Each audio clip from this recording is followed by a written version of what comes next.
The restaurant door slammed behind her like a gunshot. Mia Reynolds stumbled onto the sidewalk, cheeks burning, heart hammering so hard she could barely hear the traffic. Behind her, the man who'd spent the last hour bragging about his crypto portfolio and alpha mindset was still yelling that she owed him for the wine. She didn't look back. She just walked fast until the neon sign of Le Papillon faded into the city blur. Then she stopped. Because a little girl in a pink raincoat was staring up at her, wide-eyed, clutching a half-melted ice cream cone like it was a lifeline. "Are you okay, lady?" the girl asked. "You look like you're gonna cry." Mia opened her mouth. Nothing came out. She hadn't cried in public since she was 12. She was Mia Reynolds, 32, sole heir to the Reynolds tech fortune, the woman who'd closed a $4 billion merger before breakfast. She didn't cry on sidewalks. But tonight she almost did. A deep voice cut through the drizzle. "Lily, what did I tell you about talking to strangers?" The girl Lily spun around, but Daddy, she's sad. The man stepped into the streetlight, tall, broad shoulders under a worn denim jacket, dark hair curling at the collar, tired eyes that still managed to look kind. He had a toddler asleep against his chest in a carrier, tiny sneakers dangling. He looked at Mia, really looked. Not at the designer coat or the diamond studs she'd forgotten to take out, just her. "You okay?" he asked, quiet, no judgments. She should have lied, should have said she was fine, hailed a cab, disappeared into her penthouse where no one asked questions. Instead, she heard herself say, "Bad date." He winced like he'd been there. "Yeah, those suck." Lily tugged his hand. "Daddy, can we help her?" She dropped her phone. Mia glanced down. Her phone was indeed on the wet pavement, screen cracked. She hadn't even noticed. The man crouched, picked it up, handed it over. His fingers brushed hers, calloused, warm. "I'm Jake," he said. "This is Lily, the sleeping one's Noah." "Mia," she managed. Lily beamed. "Hi, Mia, do you like ice cream? Daddy says it fixes everything." Jake ruffled her hair. "Not everything, kiddo." But he was smiling, a small, real smile that made something in Mia's chest twist. She should have walked away then, should have thanked them and vanished. Instead, she said, "I could use some ice cream." They ended up at a 24-hour diner 3 blocks away, the kind with cracked vinyl booths and a waitress who called everyone hun. Jake ordered chocolate for Lily, vanilla for Noah, who was now awake and smearing it on his cheeks, and black coffee for himself. Mia ordered a milkshake she didn't want, just to have something to hold. Lily chattered nonstop, about kindergarten, about how Daddy built treehouses, about how Noah once ate a crayon. Jake listened like every word was gold. When Lily spilled sprinkles everywhere, he didn't scold her, just wiped them up with a napkin and kissed the top of her head. Mia watched them and felt something crack open inside her. Something she'd buried under boardrooms and private jets and the constant grinding pressure of being the Reynolds heiress. She'd grown up in a house with staff who called her Miss Mia and a father who died when she was 9, leaving her a fortune and a legacy she never asked for. Her mother had remarried 3 times, each husband more interested in the money than the girl.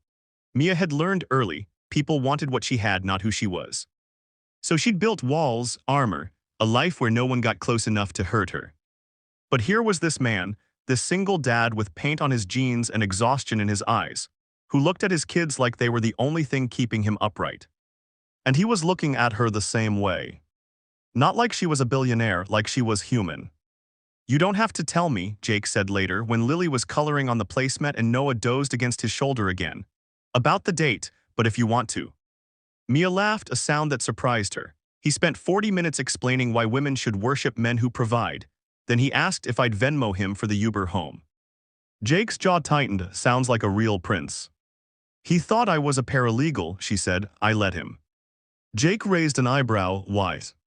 "Because if I'd told him who I really was, he'd have proposed by dessert. Because I'm tired of being a headline. Because I wanted just once to be seen." She didn't say any of that. Instead, she shrugged, seemed easier. He nodded like he understood anyway. They left the diner at midnight. The rain had stopped. The city smelled like wet asphalt and possibility. Jake walked her to the corner where her driver was probably circling, frantic. She hadn't checked her phone. "I should," she started. "Daddy, can Mia come to the park tomorrow?" Lily interrupted. "She said she likes swings." Mia blinked. "I didn't say that." "You smiled when I talked about swings," Lily said, like that settled it. Jake looked at Mia. "You don't have to, we're just us." Messy loud broke half the time. Broke? The word hit her like a slap. She could buy this entire block with one phone call. She could fix whatever broke meant for him in a heartbeat. But he wasn't asking. He was offering. I like swings, she said. The park the next day was chaos and sunlight. Lily ran in circles. Noah tried to eat a dandelion. Jake pushed Mia on the swing higher than she'd gone since childhood, his laughter rough and real when she squealed. She wore jeans and a hoodie she'd bought at Target that morning. No security detail, no driver, just Mia. For the first time in years, she wasn't performing. It became a pattern. Saturday mornings at the park. Tuesday nights at the diner when Jake picked up extra shifts at the auto shop. Fridays when Lily had dance class and Jake let Mia tag along, sitting in the back row with Noah on her lap, clapping too loud when Lily nailed her pirouette. She learned things. That Jake had been 22 when his wife died in a car accident, leaving him with a newborn and a 3-year-old. That he dropped out of architecture school to work double shifts. That he built furniture in his garage at 2 a.m. to sell on weekends. That he hadn't been on a date in 4 years because who has time? That he sang off-key to Noah when the baby had nightmares. That he kept a jar of quarters on the fridge labeled Lily's college fund and added to it religiously, even when it meant skipping his own lunch. That he looked at Mia like she was a miracle he didn't deserve. She almost told him the truth a dozen times. The first time was when Lily asked if Mia had a daddy, and Mia said, "Not anymore." And Jake's hand found hers under the diner table, squeezing like he could absorb the pain. The second time was when Noah got sick, just a fever, but Jake hadn't slept in 2 days, and Mia wanted to call her private doctor, snap her fingers, make it all go away. The third time was when Jake showed her the treehouse he was building in their tiny backyard, apologizing for the splinters, and Mia realized she'd never had anything built just for her. But every time, fear stopped her. What if he hated her for lying? What if he thought she was slumming it? What if the money changed everything? So she stayed quiet and fell harder. The breaking point came on a Thursday in October. Jake's truck broke down again and he couldn't afford the repair. The auto shop cut his hours, Lily needed new shoes, Noah's daycare raised rates. He didn't tell Mia any of this. She found out because Lily mentioned it in passing. Daddy says we're having spaghetti again 'cause it's cheap, with the kind of cheer only a 5-year-old could muster. That night Mia sat in her penthouse staring at her laptop. One transfer, one click, she could fix it all. She didn't. Instead, she showed up at Jake's house the next morning with a toolbox and a plan. "I know a guy," she lied, "let me help with the truck." Jake looked like he wanted to argue, but Noah was crying and Lily was late for school, so he handed her the keys. She spent the day under the hood, grease in her hair, calling in favors from a mechanic friend who owed her from college. By dusk, the truck roared to life. Jake stared at her like she'd grown wings. "How?" he asked. "Magic," she said, and kissed him before he could ask more. It was their first kiss, quick, desperate, perfect. But secrets don't stay buried. A week later, a paparazzi photo hit the tabloids. MIA Reynolds spotted in Brooklyn dive bar with mystery man. Jake saw it at the grocery store checkout. The headline screamed, "Billionaire heiress slumming it." He didn't say anything when she showed up for their usual Friday pizza night, just handed her the magazine with shaking hands. Lily was in the other room, oblivious, Noah asleep. "Is it true?" he asked. Mia's throat closed. Jake. "All of it." She nodded. He laughed, but it wasn't funny. "So the park, the diner, the truck, this," he gestured between them, "was what? Research, a walk on the wild side." "No," her voice cracked, "it was real, you were real." "I can't do this, Mia." He looked suddenly, achingly young. "I can't be the guy who needs rescuing. I can't let my kids think love comes with a price tag." "You think I want to rescue you?" She stepped closer.